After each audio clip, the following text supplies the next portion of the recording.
Hello दोस्तों, स्वागत है आप सभी का एग्जाम बी में। सो गाइज, यहाँ पर ना हम लोग यूपीएससी का जो इंटरव्यू आप लोग का होने वाला है उस चीज के लिए मैं यहाँ पे आपको गाइड करने वाला हूँ, ताकि आप लोग को पता चल पाए कि इनिशियल स्टेज से लेकर एंड स्टेज तक क्या क्या चीजें होती हैं। शुरू से बताऊंगा और आपको यहाँ पे गाइड करूंगा सो दैट कि आपका जो इंटरव्यू होने वाला है उसमें आप थोड़ी चीजें अपनी ऐड कर पाओ और यहाँ पे आपके थोड़े नंबर और बढ़ जाए। ठीक है। अब यहाँ पे आप चीज ये ध्यान देना कि जो फर्स्ट यहाँ पे जो आप डी फॉर्म से स्टार्टिंग हो जाती है, पहली बात तो आपका प्री है, फिर आपका सिंगल एग्जाम है। उसके बाद यहाँ पे आपका रिजल्ट है, रिजल्ट के बाद यहाँ पे आपका डिटेल्ड एप्लीकेशन फॉर्म है। डीए फॉर्म कब आता है? आपके इंटरव्यू से पहले आता है। अब उसके बाद ये प्रोबेबली चांस आप मान सकते हो कि 1 महीना, 15 दिन, 20 दिन के बाद आपका इंटरव्यू हो सकता है। किस बोर्ड में पड़ेगा ये पता नहीं है, किस रूम में जाओगे आप ये पता नहीं है। ढोलपुर हाउस जो कि यूपीएससी का है, पहले बात तो आप जाओगे, 2 स्लॉट हैं, एक 9 बजे का, एक 1 बजे का। अभी तक ये है, अभी आगे इसमें चेंज हो सकता है, वो उन पे डिपेंड करता है। ठीक है, 2 स्लॉट है। जैसे ही आप जाओगे 9 बजे, सीधा इंटरव्यू स्टार्ट नहीं होगा कि आए और सीधा डाल दिया रूम में, ऐसा नहीं होगा। आप जाओगे, आप बैठोगे हॉल में, आपका नंबर आएगा, आपके डीवी होगा। अगर डीवी में कोई चीज यहाँ पर आपके पास नहीं है, आप भूल गए हो, नहीं बनाए, पुराना है, तो वो आपको टाइम देंगे, वो आपको एक मेल आईडी भी देंगे कि आप इसमें मेल कर सकते हो। ऐसी कोई बड़ी बात नहीं है। यूपीएससी हर चीज को अच्छे तरीके से समझता है और अगर आप उस चीज के लिए एलिजिबल हो तो वो आपको टाइम भी देंगे। यहाँ पर आप ये चीज समझ गए कि डीवी की टेंशन नहीं लेनी। आप बैठ गए, बैठने के बाद वो आपके ही डीएफ फॉर्म में आपका नंबर लिख देंगे। उसके बाद यहाँ पे आपको वैसे भी नंबर पहले से अलॉट होगा, आपका जो कॉल लेटर होगा, ठीक है, जो कि एडमिट कार्ड के लिए है। उसके बाद आप बैठे रहोगे, बैठने के बाद आप जाओगे, आपका जब नंबर आएगा तो वहां पर आपको बता दिया जाएगा कि आपका रूम 3rd है, रूम 4th है। जब आप जाओगे तो वहां पे आपके बोर्ड मेंबर प्रोबेबली, मैं आपको बताता हूं, 5 या 6 होते हैं। ऐसा नहीं है कि फिक्स होते हैं। मैंने ये भी देखा है कि जो ईपीएफओ का ईओए होता है या फिर एपीएफसी होता है, इनके भी इंटरव्यू होते हैं। कई जगह 4 भी थे, ओके, कई जगह 4 भी थे, 6 भी होते हैं, 5 भी होते हैं। डिपेंड करता है कि वो आपका किस बोर्ड पे पड़ा हुआ है। ओके। अब जब यहाँ पे मैं आपको बताता हूँ, स्टार्टिंग में जब आप एंटर करते हो, जैसे ही आपने एंटर किया, ठीक है, पहली बात तो आपकी पर्सनैलिटी और आपका जो फर्स्ट अपीयरेंस है उनके सामने, वो हमेशा बेस्ट होना चाहिए। उनको बेस्ट लगना चाहिए। आपके तो बेस्ट अपने आप खुद के लिए बेस्ट तो हमेशा ही हो, क्योंकि आपने पेपर निकाला है भाई, आप इंटरव्यू के लिए गए हो, वो आप अपनी मेहनत से गए हो। आपको कहीं से खैरात नहीं मिली है, कहीं से आप फ्री में नहीं गए हो, आपने मेहनत करी है। ठीक है, इस देश की जो जनसंख्या है उनमें से आप एक अलग से पेपर आपने निकाला और अलग मुख्य धारा पे हो। ओके, तो ये चीज आपने यहाँ पे ध्यान देनी है। जैसे आप एंटर करोगे, आपने सबसे पहले जो लेडी मेंबर है, जो कि आपने हर जगह सुना होगा कि लेडी मेंबर को हमेशा हमने क्या करना है, एक तरीके से आप ये कह सकते हो कि लेडी मेंबर को आपने सबसे पहले ग्रीट करना है, गुड मॉर्निंग या फिर गुड आफ्टरनून, जो भी आपका पड़ता है। उसके बाद आपने बाकी सभी को ग्रीट करना है। उसके बाद यहाँ पे ना आपका नॉर्मली स्टार्ट हो जाएगा इंटरव्यू। किस हिसाब से स्टार्ट होगा कि सबसे पहले वो आपका यहाँ पर क्या लेंगे, वो आपका इंटरव्यू लेंगे। इंटरव्यू का मतलब है आपका फर्स्ट जो आएगा वो आएगा इंट्रोडक्शन। ठीक है, सॉरी, वो यहाँ पे आपका क्या आएगा, फर्स्ट आपका इंट्रोडक्शन। वो आपको पूछ सकते हैं पहली कुछ और चीज भी पूछ सकते हैं। ऐसा कोई जरूरी नहीं है कि सबसे पहले आपका कि आओ और सीधा इंट्रोडक्शन देने लग जाओ, ऐसे कुछ नहीं है। वो आपको ये भी पूछ सकते हैं कि भाई आप कहाँ से आए हो स्टार्टिंग में। आपको ये भी पूछेंगे सबसे पहली बात तो कि आपका जो इंटरव्यू है उसका माध्यम क्या रहेगा।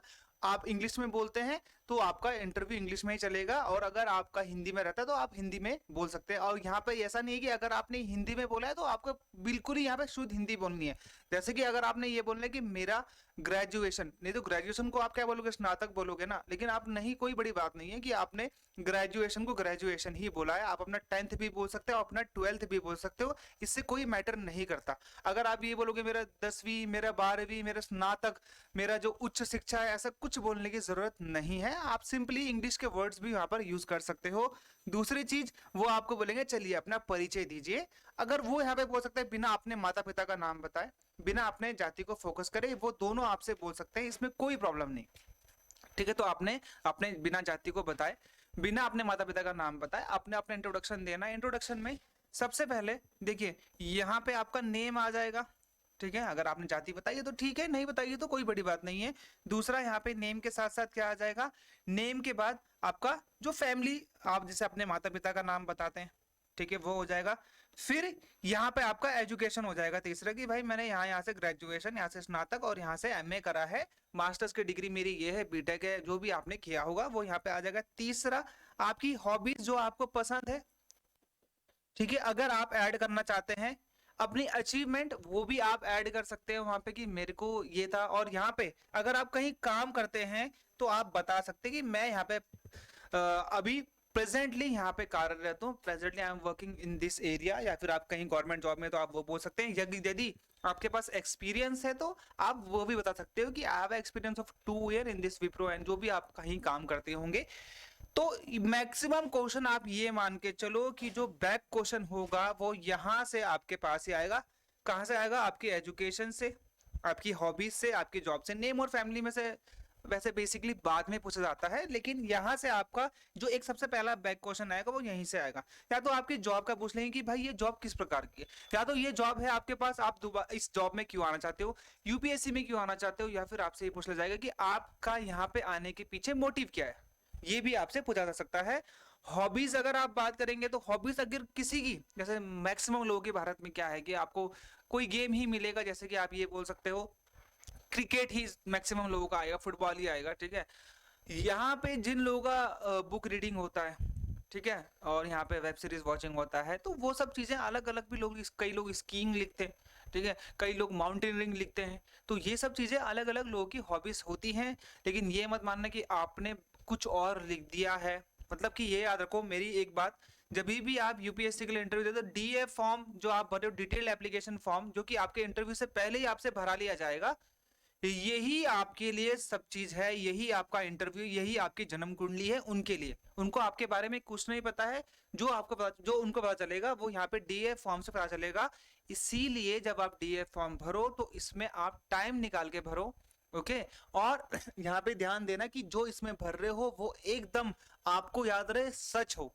क्योंकि अगर आपने झूठ भरा है तो आपके चांसेस ये हैं कि आप भूल सकते हो, या फिर आप कुछ और अलग बोल सकते हो। This might be possible. तो यहाँ पर मैंने आपको ये बता दिया कि जो भी आप भरोगे वो सच भरने से ये रहता है कि आपको याद करने की जरूरत नहीं पड़ेगी। मैंने यार हॉकी भरा था, आपको पता है मुझे हॉकी पसंद है, आपने डीए फॉर्म में हॉकी लिखा है, तो यहाँ पे आप भी हॉकी बोलोगे, वहां पे आपको पकड़ लेंगे वो। अब मैं ये नहीं बोल रहा हूँ कि 5 लोगों के मेंबर में कई बार आपका यहाँ पे राउंड सर्कल टेबल में भी आपको बैठा सकते हैं, कई बार लीनियर टेबल भी होता है और यहाँ पे आप बैठोगे, तो वो डिपेंड करता है कि किस प्रकार के बोर्ड में आप जाते हो। कई बार 4 मेंबर मिल जाएंगे, कई बार आपको 5 मेंबर मिल जाएंगे, कई बार आपको 6 मेंबर मिल जाएंगे, ओके। वहां पे ऐसा नहीं होता कि रैपिड फायर एक के बाद एक बोल रहा है, ऐसा कुछ नहीं होता। एक बोल लेगा, उसके बाद दोबारा दूसरा कोई और बोलता है, फिर हो सकता है कि दोबारा से कोई और वही बोल ले, ऐसा कुछ नहीं होता। वहां पे हर कोई पूछता था। कई बार ऐसा भी होता है कि आप वहां पे जो एक बंदा है वो चुप भी रहता है और लोग उसको साइकोलॉजिस्ट समझता है, ऐसा कहीं भी नहीं है और ऐसा यूपीएससी भी नहीं कहता है। जो साइकोलॉजिस्ट होता है हमको पता भी नहीं होता कि इनमें से कौन है या है ही नहीं, ओके। तो यहाँ पर जो बैक क्वेश्चन आएगा वो आपका एजुकेशन, हॉबीज, जॉब से आएगा। तो हमेशा आपने ध्यान देना है कि इसको आपने तैयार करके जाना है। साथ में जो आपके करंट अफेयर्स का मतलब क्या है, ये नॉलेज किस चीज की होती है। देखो, एक अच्छा ऑफिसर, एक अच्छा समाज सेवक समाज से जुड़ा रहने के लिए हमेशा न्यूज़पेपर को रीड करता है। अगर आप न्यूज़पेपर को रीड करते हैं तो यानी कि आपको अच्छी समझ है अपने समाज की, आपके समाज में क्या चल रहा है, देश में क्या चल रहा है, विदेश में क्या चल रहा है, भारत की स्थिति क्या है वर्तमान में, ये आपको अखबार ही बताएंगे। और आप किसको फोकस करते हो अखबार में? इकोनॉमिक्स टाइम्स को फोकस करते हो, ठीक है। आप किसी को भी फोकस कर सकते हो, हिंदू को फोकस कर सकते हो, फाइनेंशियल एक्सप्रेस को फोकस कर सकते हो, ये आप पे डिपेंड करता है। लेकिन न्यूज तो सब में सेम आएगी। ऐसा तो होगा नहीं कि कहीं कुछ और है या फिर यहाँ पे कुछ और है, ऐसा कुछ नहीं मिलेगा आपको, सब कुछ अलग मिलेगा। तो करंट अफेयर का मतलब है आपकी न्यूज नॉलेज, आपका नॉलेज अपने समाज के प्रति, आपका नॉलेज अपने देश के प्रति। तो यहाँ पर जैसे वर्तमान में आप ये मान लीजिए भारत इंडो कनाडा रिलेशन जो भी यहाँ पे चल रहा है उसके बारे में चांसेस हैं आने के। खालिस्तान, देखो मैं यहाँ पे ये नहीं पूछ रहा हूँ कि वो आपके, मैं आपको यहाँ पे ये नहीं बता रहा हूँ कि यहाँ पर ना आपकी जीके का टेस्ट हो रहा है। जीके का टेस्ट आपके एग्जाम में हो चुका है। यहाँ पे आपकी व्यू पॉइंट का चेक हो रहा है, यहाँ पे आपकी सोच का, यहाँ पे आपकी थिंकिंग का चेक हो रहा है। तो आपकी थिंकिंग किस प्रकार से, आप देखना जब भी यूपीएससी में आपसे क्वेश्चन पूछा जाएगा तो वो आपको हमेशा बोलेंगे क्या ये ठीक है, आप क्या सोचते हैं इसके बारे में, क्या ये ऐसा होना चाहिए। वो आपको जब क्वेश्चन पूछेंगे कि भाई इंडो चाइना वर्तमान में भारत ने कनाडा का जो भी वीजा है वो सबको रोक दिया है, क्या आपको ऐसा लगता है कि ये ठीक है, या फिर भारत को कौन सा कदम उठाना चाहिए, वो आपसे पूछेंगे। उसके पीछे क्या लग जाएगा, यानी कि वो आपका व्यू पॉइंट जानना चाहता है, वो आपसे उत्तर नहीं चाह रहा है कि वहां के प्रेसिडेंट कौन है, यहाँ के पीएम कौन है, ऐसा कुछ नहीं पूछने वाले। दूसरा है खालिस्तान, तो खालिस्तान में अमरिंदर पाल सिंह के बारे में नहीं पूछेंगे आपसे, यहाँ पर आपसे पूछेंगे कि आपको यूके में, जैसे कि आपने देखा कि खालिस्तान के जो समर्थक है उन्होंने भारत के कॉन्सुलेट में जाकर वहां के झंडे को नीचे गिराया, ये सब जो भी वो बताएंगे। क्या आपको ऐसा लगता है कि भारत को ब्रिटेन के साथ वार्ता करनी चाहिए इस प्रकार की गतिविधियों को रोकने के लिए, वो आपसे सिंपली ऐसा पूछेंगे। तो आपका अपना व्यू पॉइंट है कि हाँ सर मुझे ऐसा लगता है कि ये सब गलत है और ब्रिटेन को यहाँ पर इस चीज पे रोक लगानी चाहिए, या फिर भारत के कॉन्सुलेट के आगे सिक्योरिटी देनी चाहिए। ये सब चीजें आप बताएंगे, अपना व्यू पॉइंट, आपके व्यू पॉइंट से ही आपके मार्क्स वहां पे लिखे जाएंगे और आपको मार्क्स दिए जाएंगे। आपका व्यू पॉइंट जितना उनको अच्छा लगेगा आपके इंटरव्यू के लिए उतना ही अच्छा है। इट डजंट मैटर कि आपको क्या नॉलेज है, आपकी समझ कैसी है, आप किस प्रकार से चीजों को देखते हो, वो आपको वहां पर बताएंगे। ओके, आई होप ये आपको यहाँ पे क्लियर हो गया। ये मेरी पहली गाइडेंस थी आप सभी के लिए कि आपको न्यूज़पेपर पढ़ना बहुत जरूरी है, और अपने इंट्रो में जब भी आप कुछ बोलोगे तो आपका इंट्रो कुछ इस प्रकार से अगर है, कई लोग किसी और चीज को पहले बोल देंगे और कुछ अलग भी बोल देंगे, इसमें कोई, लेकिन अमूमन मैं इसको जनरल इंट्रोडक्शन मानता हूं, और इसी से रिलेटेड जो बैक सवाल आएगा वो यहां से आएगा। जो आपकी नॉलेज है, फर्दर नॉलेज, वो आपका किस चीज से चेक करा जाएगा, वो आपका यहाँ पे चेक करा जाएगा, किससे, न्यूज़पेपर से, कि भाई आपके न्यूज़पेपर से आप कितना पढ़ते हैं, कितना समझते हैं। तीसरी चीज यहाँ पे आप देखोगे कि आपने किस पद के लिए किया है। मान लीजिए आपने जेटीओ के लिए करा है, मान लीजिए आपका ईओ एओ है, मान लीजिए आपका एपीएफसी है, तो यहाँ पे आप देखोगे ट्रांसलेशन का ये हो गया, ये ईपीएफओ का है। तो यहाँ पे ना आपसे सोशल सिक्योरिटी के ईपीएफओ का, मुझे इसका एक्सपीरियंस है इसलिए मैं बता रहा हूँ आपको कि ईपीएफओ का आपसे सोशल सिक्योरिटी का क्वेश्चन पूछ लेंगे, पूछा भी है। जैसे मैं उत्तराखंड का, तो उत्तराखंड में कौन सी सोशल सिक्योरिटी स्कीम्स है जो लोगों को बहुत ज्यादा प्रभावित और लोगों की जो जीवन है उसमें बदलाव लेके आ रही है। जैसे मैं ये बोल सकता हूँ, मैंने बोला भी है कि उत्तराखंड में एक अलग से, यानी कि राज्य का सर्व शिक्षा अभियान है, जिससे उत्तराखंड राज्य की जो शिक्षा है उसमें 10 सालों में 10% तक की वृद्धि को देखा गया है। इससे पता चलता है कि भाई ये आंकड़ों का भी ज्ञान रखता है। इससे पता चलता है कि इसको समाज के में जो सोशल सिक्योरिटी स्कीम चल रही है उसका भी ज्ञान है। सर्व शिक्षा अभियान वैसे केंद्र की योजना है, लेकिन वो राज्यों के साथ भी चलती है। ओके, जैसे पीएम उज्ज्वला योजना, जैसे मैंने पीएम उज्ज्वला योजना बोला था कि अब अगर आप देश की बात करते हैं तो उसमें आपको सबसे अच्छी सोशल सिक्योरिटी स्कीम क्या लगती है, तो मैंने बोला पीएम उज्ज्वला योजना। तो पीएम उज्ज्वला योजना के तहत क्यों बोला, क्योंकि उसमें एलपीजी वितरित किया जा रहा है महिलाओं को। क्योंकि वो महिलाएं क्या करती थी, लकड़ी में अपने घर का खाना बनाती थी, जिस प्रकार से उनको धुएं से कई प्रकार के बीमार, अस्थमा, यहाँ पे जो होता था बीमारियां, उन सबको होती थी, और इसके प्रति बहुत सारी जो महिलाएं हैं उनको एक तरीके से उनकी हेल्थ जो है उस पर नेगेटिव इम्पैक्ट पड़ता था।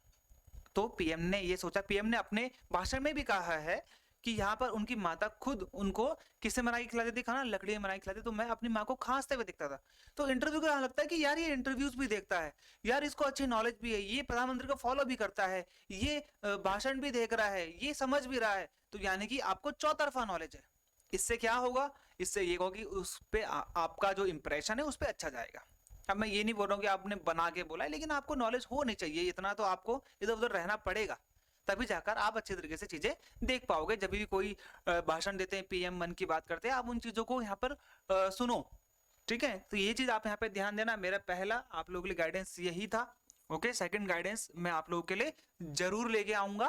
तो ये है मेरी तरफ से आपका पहला गाइडेंस। कैसा लगा आपको, आप कमेंट में लिख के जरूर बता सकते हैं, और आपको दूसरा वीडियो किस चीज पे गाइडेंस में चाहिए मैं आपको वो भी बता दूंगा, मुझे कमेंट में लिख के जरूर बताना। मिलते हैं हमारे अगले वीडियो में, तब तक के लिए गुड बाय एंड जय हिंद।